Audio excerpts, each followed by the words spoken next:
Next up on my Steam library, I'm playing Homefront Revolution. Homefront Revolution is a sort of modern era first-person shooter. It's the sequel to Homefront from a good few years ago now. I can't remember exactly when, but it must be probably at least 5-6 years ago. I didn't think there was going to be a sequel for the amount of time they'd left it, because the original wasn't that successful, but they brought out a sequel a couple of years ago now, and it carries on the same story. The original Homefront was set in America after the Koreans and the North Koreans had invaded. So a nice little premise there, which I don't think many other games have taken on. And the original was quite good. I quite liked it. It had a good solid multiplayer as well, which I played quite a lot as well.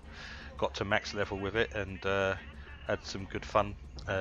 Nice change from the Call of Duty Battlefield multiplayer, although it was similar, but it had a few different systems in it that made it worth playing, both multiplayer and single player. So, how does the sequel measure up?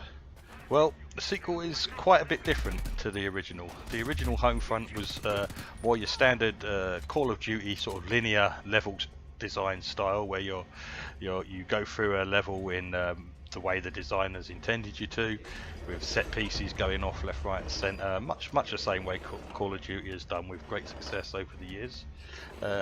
Homefront Revolution has completely changed it up into an open world style game where you can go around and do what you want. It's very much in the style of most of Ubisoft's games these days, Assassin's Creed, Far Cry and the like. A bit like Borderlands as well, Borderlands 2, the way you can go about missions anywhere on the map, or at least anywhere you've uncovered.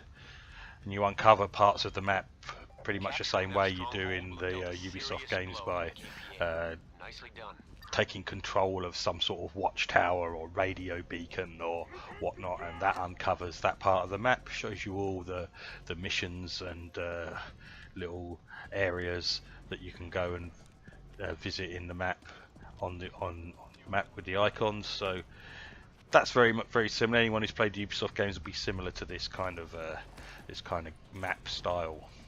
So there is a main story, obviously, that you follow as well, but there's a lot of side missions and extras to do as well, and some of it you have to do to unlock certain parts of a map, so you progress with the main story. There's also like random events that pop up as you're going along. You might be going along and you might see the Korean army about to execute someone. You can try and step in and stop it if you so desire. Weapons are all modern military weapons. They haven't got anything. It's like a very near future setting, so there's nothing crazy in there. They're all weapons that are based on real weapons, real military weapons. So there's nothing mad in there. All basic machine guns, submachine guns, rifles, that sort of thing. So what do I think of it? Well, I played it on a free weekend, so it was out.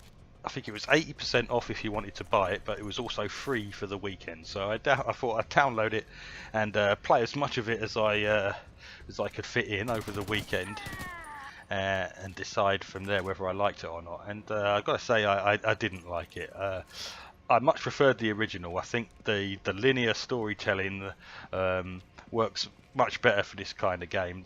I don't know why they went open world. They probably just thought open world was the flavour of the month. They probably saw all the other games that are doing open world like Far Cry and that, and thought, oh, we got to get us some of this open world action. But I think it was a mistake, because I don't think this sort of story, this game, this kind it doesn't really have anything to offer from an open world. You might as well just tell a good solid story and lead you through proper levels.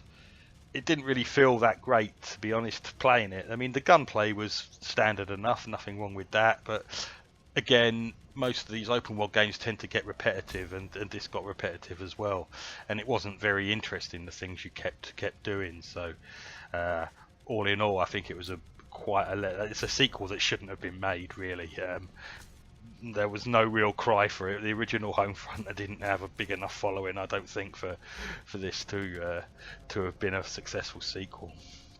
And it hasn't been a successful sequel, obviously, because they were giving it away free for a weekend and giving it away for 80% off. So, yeah, all in all, I wouldn't recommend Homefront Revolution unless you see it for a free weekend again, and then just bash out what you can over the free weekend. I think I only played like 4.5, 5 hours of it over the free weekend, and I'd seen enough over that time period to realise that it wasn't anything that I wanted to continue with, not even for 80% off. So yeah, that's all I can say really about Homefront Revolution. Not a very good, bit of a damp squib of a first-person shooter, and an open world that didn't need to be an open world, a sequel that didn't need to be made.